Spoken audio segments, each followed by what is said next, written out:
Good morning, everyone. Thanks for joining us. 7 o'clock on your Tuesday morning and a live look at the skyline of downtown Denver. We're going to get a little bit of break from really hot weather today. We're expecting to stay in the 80s with a chance of rain this afternoon. You won't be able to get in the water at Bear Creek Lake Park today. Swimming is closed because there's just too much blue-green algae. That happens when it's just so hot out. The city of Lakewood says the level of algae in Big Soda Lake is harmful. Now, you can still go out on a paddle boat, a canoe, or a kayak, but you have to try to stay away from the water and rinse your boards as soon as you're done. You should also keep your pets out of the water.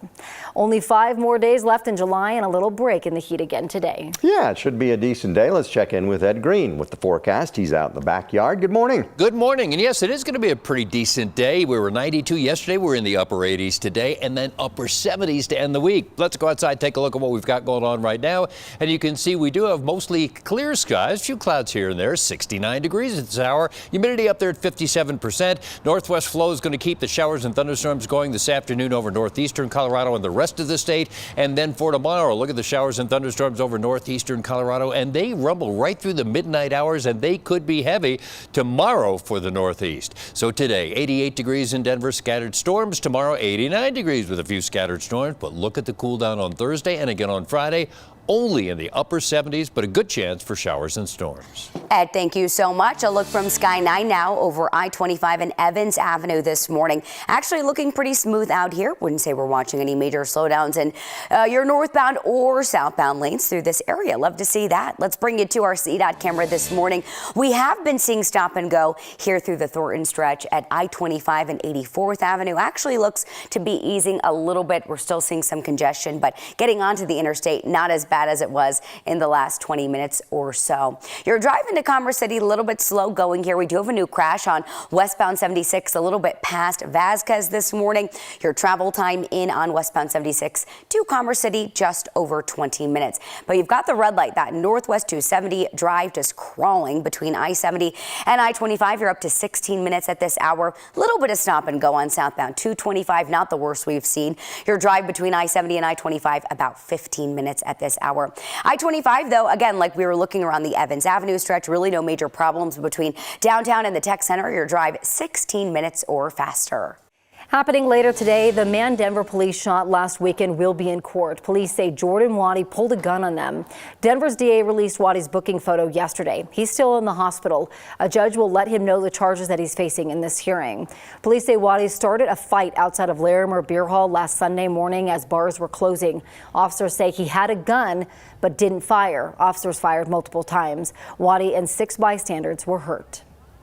Right now, monkeypox is considered a global health emergency. It's a rare designation from the World Health Organization. Yeah, the last time we saw this was back in 2020 when COVID-19 became a thing. 28 new monkeypox cases in our state so far this month. Joining us now, 9 News reporter Jordan Chavez. And Jordan, the latest numbers have some in the LGBTQ community taking precautions. Yeah, Corey and Gary, so far this is kind of the group that we have seen have the biggest response to this outbreak, particularly men who have sex with other men. And that's in large part because of messaging from the Centers for Disease Control and Prevention. Now, as of last week, the U.S. distributed 156,000 doses of the monkeypox vaccine to different states. And Colorado's health department says so far they have given more than 1,300 doses. However, their supply is incredibly limited. And because of that, Colorado has temporarily closed its vaccine request form. Right now, the vast majority of cases are spreading among men in the LGBTQ plus community. But experts with the CDC say it is incredibly important that people outside the community stay aware of this virus as well. That's really important, as we know throughout history that infectious diseases don't stay in only one population. So perhaps it's been magnified early on in this population, but it could potentially spread over into other populations. Epidemiologists with Colorado's health department say that they are expecting more supply of vaccines from the federal government soon. And once they get more, they'll push out as many doses and expand vaccine locations to try to make it as available as possible, guys. Yeah, and Jordan, they say this is really important because it goes way beyond just one group being impacted. Yeah, this is really important for us to make note of. So researchers at Johns Hopkins University say monkeypox, not an STI, it actually spreads through close physical contact, but that's not limited to only sex. They say it can also spread through sharing items like clothes or bed sheets that have not been cleaned, and it can be spread through large respiratory droplets as well. So definitely something, Gary, that everybody needs to be paying attention to. Be aware. Okay, thank you much. So the White House is now looking for someone to handle the ongoing monkeypox outbreak. Two sources report the Biden administration working on adding a monkeypox coordinator now to help arrange the federal response to the disease. More than 500 Coloradans need to be revaccinated because they were given expired COVID-19 vaccines.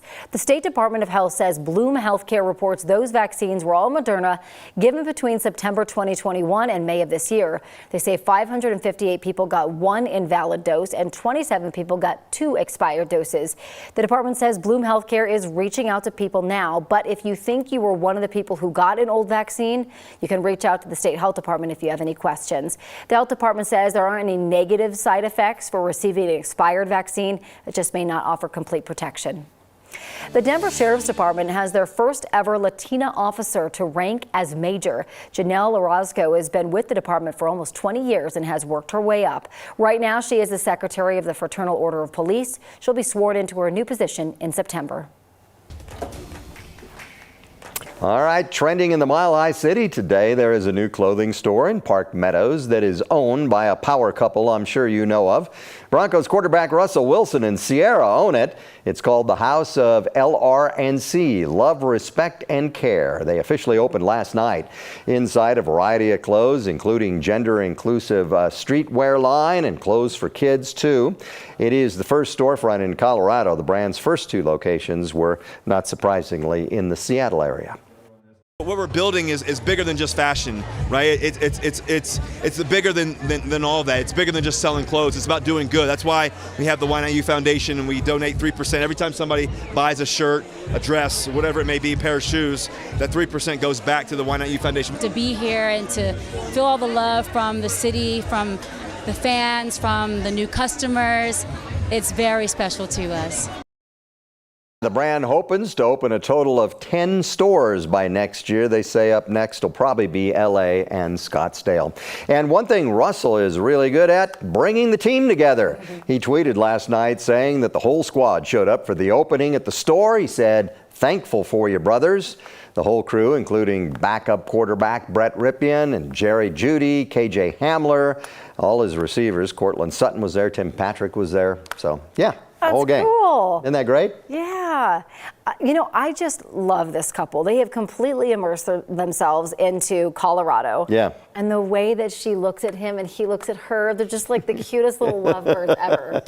And they're going to make a fortune in that store. I think so. But they're giving some of it back. And everything else they do, by the way. Really. All right. It starts tomorrow, right? Yeah, we're going to be at UT. We're going to be at UC Health Training Center. Yeah, we're not in Texas anymore. To kick off training camp.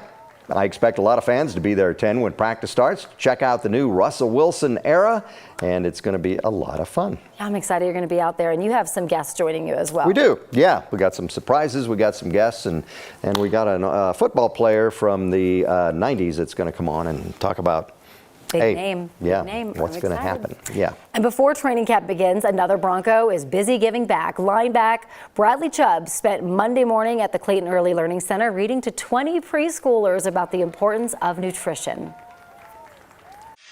The foundation is healthy eating, you know what I'm saying? You want to start kids off early with good habits. And their teachers could say it, their parents could say it, but it might sound a little different if an NFL player says it or something like that. So just being able to get out and talk to them and interact with them, let them know I'm just one of them, just a little bit bigger. A little bit bigger? We're just 18 days away from the first preseason game in Denver. You can watch all of the Broncos preseason here on Channel 20. First up is the Cowboys on Saturday, August 13th at 7 o'clock. Broncos have two more games the following Saturdays. We're going to have full game day coverage for you right here on Channel 20.